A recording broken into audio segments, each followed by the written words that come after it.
வணக்கம். யூஜி கிருஷ்ணமூர்த்தியோட சில ரொம்ப ஆழமான சவால் நிறைந்த உரையாடல்களை இன்னைக்கு கொஞ்சம் அலசி பார்க்கலாம். இது 1972லிருந்து 1980 வரைக்கும் நடந்த உரையாடல்கள். நம்மகிட்ட இப்ப இருக்கிறது பல வருஷமா அவரோட நடந்த அந்த உரையாடல்களோட பதிவுகள். இது என்னன்னா, நம்மளோட ஆன்மீக தேடல், கேள்விகளோட தன்மை, ஞானம், அப்புறம் இந்த நான் அப்படிங்கிறத பத்தின நம்மளோட கருத்துக்கள், இதையெல்லாம் அடியோட மாத்தி யோசிக்க வைக்கும். நம்ம நோக்கம் கொஞ்சம் புரிஞ்சுக்க கஷ்டமா இருந்தாலும், இந்த சிந்தனையை தூண்டுற விஷயங்கள்ல இருக்கிற முக்கியமான புரிதல்களை எடுக்கிறது தான். ஒருவேளை நீங்க உலகத்தை பார்க்குற விதத்தையே கொஞ்சம் கேள்வி கேட்க தயாரா இருந்தீங்கன்னா, நிச்சயமா இங்க சில ஆஹா மொமெண்ட்ஸ் இருக்கலாம். சரி, உள்ள போய் பார்ப்போமா? நிச்சயமா. இந்த உரையாடல்களோட அடிநாதமே என்னன்னா, நாம பொதுவா நம்புற ஆன்மீக வழிகள், அப்புறம் கேள்வி கேட்கிற முறை, ஞானம்னு நாம எதை நினைக்கிறோம், இது எல்லாத்தையுமே யூஜி கேள்விக்குள்ள ஆக்குறாரு. அவரோட அப்ரோச் ரொம்பவே தனித்துவமானது. அவர் எந்த பதிலையும் கொடுக்கறதில்ல. சொல்ல போனா தனக்கு உலகத்துக்கு சொல்றதுக்கு எந்த செய்தியும் இல்லைங்கிறாரு. ஆமா, அதானே. அதுக்கு பதிலா கேள்வி கேட்கிறவங்கள்ட்டயே அந்த பிரச்சனையை திருப்பி விடுகிறார். கேள்வியோட அர்த்தமின்மையை வெளிச்சம் போட்டு காட்டுறார். ஆமா. அதுதான் ஆரம்பத்திலேயே நம்மள ஒரு நிமிஷம் நிறுத்தி யோசிக்க வைக்குது. யாராவது கேள்வி கேட்டா அப்படியே அந்த கேள்வியை திருப்பி அவங்களே பார்க்க வைக்கிறாரு. இது கேட்கறதுக்கு சும்மா சிம்பிளா இருந்தாலும் இதோட தாக்கம் ஆழமானது இல்லையா? ரொம்ப சரி. இங்க கவனிக்க வேண்டிய முக்கியமான விஷயம் இதுதான். யூஜி பார்வையில நாம கேக்குற பெரும்பாலான கேள்விகள், குறிப்பா ஆழமானதுன்னு நாம நினைக்கிற கேள்விகள் இருக்குல்ல, ஆமா. அது நம்மளோட சொந்த கேள்விகளே இல்லையா. எங்கிருந்தோ புத்தகங்கள்ல இருந்து, குருக்கள் கிட்ட இருந்து கடன் வாங்கப்பட்டவை. ஓ, அப்படியா? ஆமா. நான் யார் மாதிரி ரொம்ப அடிப்படையான கேள்வி கூட அது நினைவுல இருந்து, அதாவது கடந்த காலத்துல இருந்து வருதுங்கிறாரு. ஒரு கேள்விக்கு பதில் இல்லைன்னு நீங்க முழுசா உணரும்போது தான் அது ஒருவேளை உண்மையான கேள்வியா இருந்திருந்தா அது தானாவே எரிஞ்சு சாம்பல் ஆயிடுங்கிறாரு. அப்போ பிரச்சனை கேள்வியில இல்ல. கேள்வி கேட்கிறவர்கிட்ட தான் பிரச்சனை. அவர் சொல்ற மாதிரி கேள்வி கேட்பவர் தான் பதிலை உருவாக்குகிறார், மேலும் கேள்வி கேட்பவர் பதிலிலிருந்தே உருவாகிறார். இது கொஞ்சம் என்ன சொல்றது, ஒரு புதிர் மாதிரி இருக்கே. இதை கொஞ்சம் விளக்க முடியுமா? இதோட ஆழமான அர்த்தம் என்னன்னா, நாம ஒரு பதில தேடும் போது அந்த தேடலே நம்மள ஒரு கேள்வி கேட்பவரா மாத்திடுது. நமக்குள்ள ஏற்கனவே ஒரு மங்கலான பதில் இல்லனா ஒரு எதிர்பார்ப்பு இது இருக்கிறதுனால தான் அந்த கேள்வியே வருது. ஓ, சரி சரி. யூஜியோட நோக்கம் அந்த கேள்வியோட அடிப்படையே அது உள்ளீடற்றது, அதாவது கிளிமி அப்படின்னு நீங்க உணர வைக்கிறது தான்.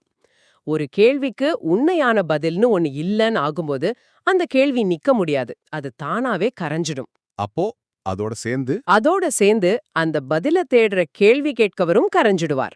அப்போ மிச்சம் இருக்கிறது வெறும் ஆற்றல் மட்டும்தான், பதில்களோ கேட்பவர்களோ இல்ல. அப்போ முதல் முக்கியமான சிந்தனை இதுவா இருக்கலாம். நாம கேட்கிற கேள்விகள் குறித்தா இந்த வாழ்க்கை அர்த்தம், நோக்கம் பத்தின கேள்விகள், இதெல்லாம் நிஜமாவே நம்மளோடதா இல்ல எங்கிருந்தோ கடன் வாங்கின சிந்தனைகளோட எதிரொலியா? இது நம்மள பதிலுக்காக காக்க வைக்குதா அல்லது கேள்விக்கே இடமில்லாத ஒரு நிலைக்கு கொண்டு போகுதா? சரி, கேள்விகளே இப்படி சந்தேகத்துக்குரியதுன்னா அப்போ மக்கள் செய்யற இந்த ஆன்மீக பயிற்சிகள், பாதைகள், இத பத்தி யூஜி என்ன சொல்றார்? இது அடுத்த கட்டத்துக்கு நம்மள கொண்டு போகுது. அவர் தியானம், சாதனா எல்லாத்தையுமே நிராகரிக்கிறார் போல இருக்கே. ஆமா, நிச்சயமா.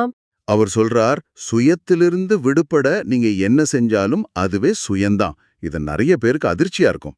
ஆமா, இது அவரோட போதனைகள்ல இருக்கிற ஒரு முக்கியமான முரண்பாடுன்னு சொல்லலாம். நான் அல்லது சுயம் அப்படிங்கறத தாண்டி போக நாம் எடுக்கிற எந்த ஒரு முயற்சி, அது எவ்வளவு நேர்மையா இருந்தாலும் சரி, அந்த சுயத்தை இன்னும் அதிகமா பலப்படுத்துதுங்கிறது தான் யூஜியோட வாதம். எப்படி? இந்த எப்படி அப்படிங்கிற கேள்வி வருது பாருங்க. அந்த கேள்வி வந்த உடனேயே நாம தீர்வுகளுக்காக மத்தவங்க வழிமுறைகளையோ பதில்களையோ சார்ந்திருக்க ஆரம்பிக்கிறோம். இது உள்ளிருந்து வர வேண்டிய உண்மையான மாற்றத்தை தடுத்துடுது. இந்த எப்படிங்கிற கேள்விதான் மத்த எல்லா குருக்களையும் வழிகளையும் உருவாக்குதுன்னு அவர் சொல்றார். இங்கதான் அவரு தேடல் என்பது ஞானம்னு எதுவும் இல்லைன்னு உணர்வதோடு முடிவடைகிறதுன்னும், சுய ஞானம்ங்கிறது அறிந்து கொள்ள எந்த சுயமும் இல்லைன்னு நீங்களே உணர்ந்து கொள்வதுதான் அப்படின்னு சொல்றாரு. இது நாம பொதுவா நினைக்கிற ஆன்மீக இலக்குகளுக்கு முற்றிலும் எதிரா இருக்க. கரெக்ட். இதோட முக்கிய தாக்கம் என்னன்னா, யூஜி பார்வையில ஞானம்ங்கிறது ஒரு செயல்முறையோ அடைய வேண்டிய இலக்கோ கிடையாது. அதுக்கு பதிலா அந்த தேடலோட பயனற்ற தன்மை, அதோட அடிப்படையே இல்லைங்கிறத முழுசா உணரும்போது தேடலே நின்னு போற ஒரு நிலை அது. தேடலே நின்னு போன நிலையா? ஆமா, அந்த தேடல் தான் நம்மள நிகழ்காலத்தோட யதார்த்தத்திலிருந்து தள்ளி கடந்த கால நினைவுகளுக்கும் எதிர்கால கற்பனைகளுக்கும் இழுத்துட்டு போகுது. சுயத்த அறியிற முயற்சி கூட ஏற்கனவே இருக்கிற அறிவு, நினைவு அந்த கட்டமைப்புக்குள்ள தான் நடக்குது. அதனால அறியப்பட வேண்டிய உண்மை சுயம்னு ஒண்ணுமே இல்ல. அந்த தேடலே சுயம்தாங்கிறார். இங்க முக்கியமா கவனிக்க வேண்டியது எந்த ஒரு நனவான முயற்சி, எந்த ஒரு பாதை. நீங்க எதை கடக்க நினைக்கிறீங்களோ அதே தான் அது வலுப்படுத்தும். அந்த முயற்சியே ஒரு கண்ணியா மாறிடுது. இது நிஜமாவே யோசிக்க வைக்குது. ஒருவேளை நீங்க ஒரு குறிக்கோள் அடைய ரொம்ப தீவிரமா முயற்சிக்கும் போது, அந்த முயற்சியே, அந்த தீவிரமே உங்களை அந்த இலக்கிலிருந்து தள்ளி வைக்குதா? உங்களோட தேடலே ஒரு தடையா மாறிடுச்சா? இந்த சுயத்தை வலுப்படுத்துற முயற்சி, இது எண்ணத்தோட செயல்பாடோட நேரடியா தொடர்புடையது. யூஜி எண்ணம் மற்றும் சுயம் பத்தி ரொம்ப வித்தியாசமான கருத்துக்கள் சொல்றார். எண்ணம் முதல்ல நம்மள பாதுகாக்கிற கருவியா இருந்தது, ஆனா இப்போ அதுவே நம்ம எதிரியா மாறிடுச்சுங்கிறாரு. ஆமா, அது மட்டும் இல்ல, சுயம் அல்லது நான்கிறதே எண்ணத்தால் உருவாக்கப்பட்ட ஒரு தொடர்ச்சியான மாயைன்னு சொல்றார். ஆமா. அவர் எண்ண கோளம், அதாவது தாட் ஸ்பியர் அப்படின்னு ஒரு கான்செப்ட் சொல்றார். அதாவது மனித குலத்தோட எல்லா எண்ணங்களும் ஒரு பொதுவான வெளியில மிதக்குது. நாம எல்லாரும் அந்த கோளத்துக்குள்ள தான் இயங்குறோம். ஓ, நம்மளோட கலாச்சாரம், பின்னணி இதெல்லாம் நமக்குள்ள ஒரு ஆண்டனா மாதிரி வேலை செஞ்சு சில குறிப்பிட்ட எண்ணங்களை நாம ஈர்க்கிறோங்கிறாரு. அது மட்டும் இல்லாம நம்ம அனுபவங்கிறது எப்பவுமே அறிவின் மூலமா தான் சாத்தியமாகுது. அந்த அறிவுங்கிறது கடந்த காலத்தோட பதிவு. அதனால நாம ஒருபோதும் நிகழ்காலத்தை அது இருக்கிறபடியே நேரடியா அனுபவிக்க முடியாதுங்கிறாரு. எண்ணத்தை வச்சே எண்ணத்தை பார்க்க முடியாதா? முடியாது. ஏன்னா பாக்குறதும் ஒரு எண்ணம்தான். அவர் ரொம்ப சுவாரஸ்யமா சொல்றாரு. நீங்க எதை அனுபவிச்சாலும், அது எவ்வளவு ஆழமா பரவசமா இருந்தாலும், அது உங்க நினைவுல, அறிவுல ஏற்கனவே இருக்கிற ஒன்னோட வெளிப்பாடு தான். யாரோ ஒருத்தர் அதை முன்னாடியே அனுபவிச்சிருக்காங்க, அது உங்க அமைப்புக்குள்ள பதிவாயிருக்கு. அதனால முழுசா புதிய அனுபவம்னு ஒண்ணு இருக்கவே முடியாதுங்கிறார். இதுக்கு அர்த்தம் என்னன்னா, ஆன்மீக அனுபவங்கள், தரிசனங்கள், சமாதி நிலைகள், பரவசங்கள் உட்பட எல்லாமே நம்ம அறிவோட, நம்ம கண்டிஷன் பண்ணப்பட்ட மனசோட கட்டமைப்புக்குள்ளதான் நடக்குது. அப்போ அந்த அனுபவங்கள் எல்லாம் அதெல்லாம் போதைப்பொருள் அனுபவங்கள் மாதிரி தான் தற்காலிகமானது. அது எந்த அடிப்படை மாற்றத்தையும் கொண்டு வராதுன்னு யூஜி சொல்றார். உண்மையான மாற்றம்ங்கிறது அனுபவங்களுக்கு அப்பாற்பட்டது.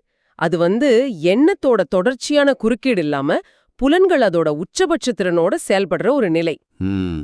அனுபவம் அறிவை வலுப்படுத்துது, அறிவு இன்னும் அனுபவங்களை தேடுது.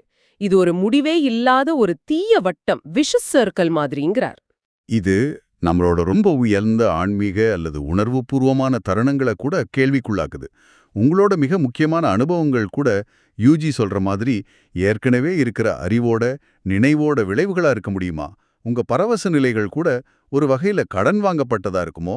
சரி, அப்போ அனுபவங்கள், பாதைகள், கேள்விகள் எல்லாமே எண்ணத்தோட விளையாட்டுன்னா, யூஜி சொல்ற அந்த மாற்று நிலை அது என்னதான்?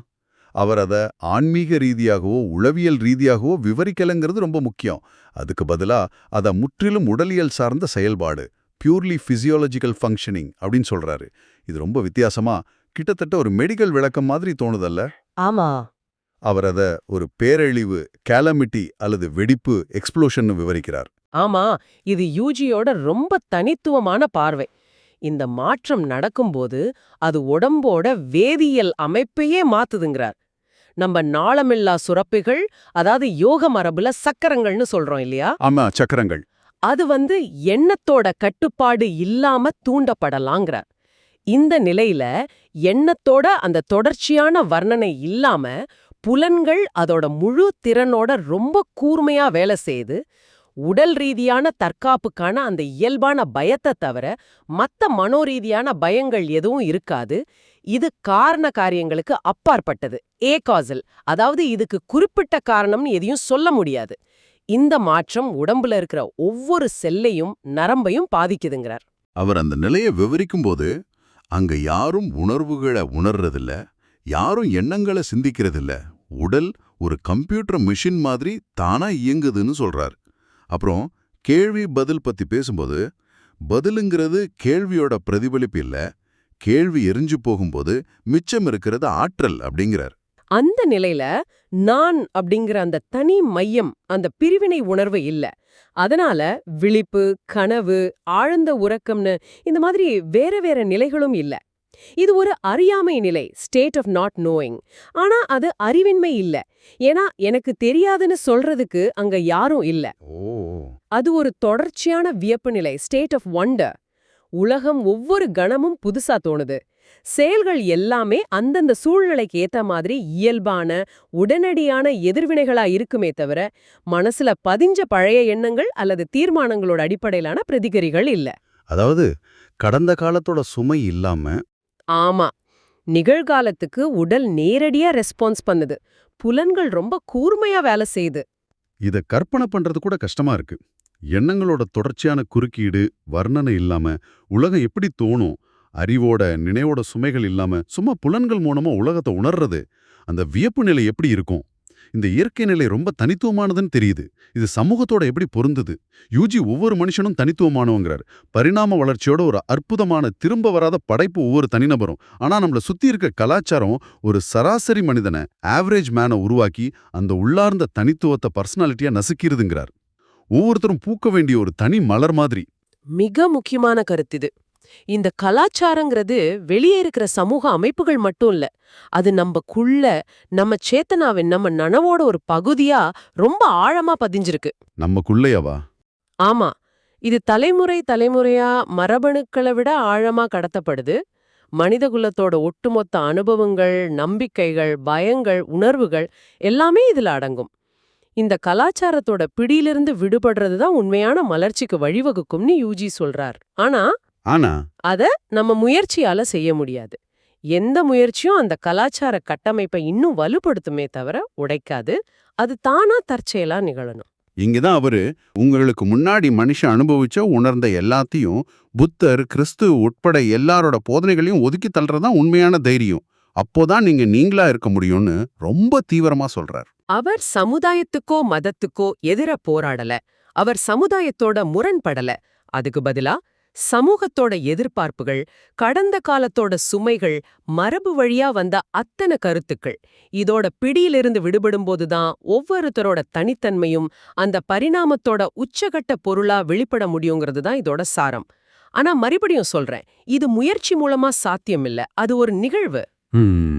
முக்கியமானது என்னன்னா, சமுதாயத்தை எதிர்க்கிறது இல்ல, மாறாக நமக்குள்ள ஆழமா பதிஞ்சிருக்கிற அந்த கலாச்சார கட்டமைப்ப அடையாளம் கண்டு அதோட பிடியிலிருந்து விடுபடுறது. ஆனா அது நம்ம கையில இல்ல. இது நம்மள ரொம்ப ஆழமா சிந்திக்க வைக்குது. நம்மள சுத்தி இருக்கிற சமூகத்தோட, கலாச்சாரத்தோட எதிர்பார்ப்புகள் நம்மளோட உண்மையான இயல்ப, யூஜி சொல்ற அந்த தனித்துவமான மலர்ச்சியை வெளிப்படுத்த தடையா இருக்கா? அந்த எதிர்பார்ப்புகளை தூக்கி எறிகிற தைரியம்ங்கிறது என்ன? அது சாத்தியமா? இன்றைய கலந்துரையாடல்ல யூஜி கிருஷ்ணமூர்த்தியோட ரொம்ப சவால் நிறைந்த, வழக்கத்துக்கு மாறான கருத்துக்களை பார்த்தோம். பதில்கள் இல்ல, பாதைகள் இல்ல, தேடலே ஒரு தடை. உண்மையான மாற்றம்ங்கிறது அனுபவங்களுக்கு அப்பாற்பட்ட ஒரு உடலியல் நிகழ்வு. இதெல்லாம் நம்மளோட சிந்தனை முறைகளையே கேள்விக்குள்ளாக்குது. அவர் திரும்ப திரும்ப வலியுறுத்துற ஒரு விஷயம், அவரால யாருக்கும் உதவ முடியாதுங்கிறது தான். உங்களுக்கு உதவ முடியாதுங்கிறதே அவரோட செய்தின்னு கூட சொல்லலாம். இது ஒருவிதமான முழுமையான உதவியற்ற நிலை, ஹெல்ப்லெஸ்னஸ சுட்டிக்காட்டுது. ஆமா. ஆனா அந்த உதவியற்ற நிலைய, அதாவது எந்த வெளியிருந்து வர்ற உதவியும் இல்ல, எந்த உள்முக முயற்சியும் பயனில்லைங்கிறத ஒருத்தர் முழுமையா உணரும்போதுதான் ஒருவேளை அந்த உண்மையான மாற்றம் நிகழக்கூடும்னு அவர் குறிப்பால உணர்த்துறார். யூஜியோட கருத்துக்கள் எளிதா ஜீரணிக்க கூடியது இல்ல. அவை நம்மளோட மிக ஆழமான நம்பிக்கைகளையும் தேடல்களையும் அர்த்தமற்றவைன்னு சொல்லக்கூடும். அவர் சொல்ற மாதிரி ஞானம்னு ஒண்ணு இல்லைன்னு உணர்றதே ஞானம். சுயஞானம்ங்கிறது அறியறதுக்கு ஒரு சுயம் இல்லைன்னு உணர்றது. நிறைவா உங்களுக்காக ஒரு சிந்தனை. யூஜி சொல்ற மாதிரி எந்த வெளிப்புற உதவியும் சாத்தியமில்ல, எந்த உள்முக முயற்சியும் பயனற்றதுன்னா, அந்த முழுமையான 100% உதவியற்ற நிலைய நீங்க உண்மையா எதிர்கொள்ளும்போது என்ன நடக்கும்? அந்த உதவியற்ற நிலையை எதிர்கொள்ற தைரியம் வருமா? இல்ல அதிலிருந்து தப்பிக்க ஆறுதல் தேட மறுபடியும் புது வழிகளை, புது பதில்களை, புது குருக்களை தேடுவீங்களா? இத சிந்திச்சு பாருங்க. இந்த ஆழ்ந்த சிந்தனைகளோட இன்றைய கலந்துரையாடலை நிறைவு செய்றோம். மீண்டும் சந்திப்போம்.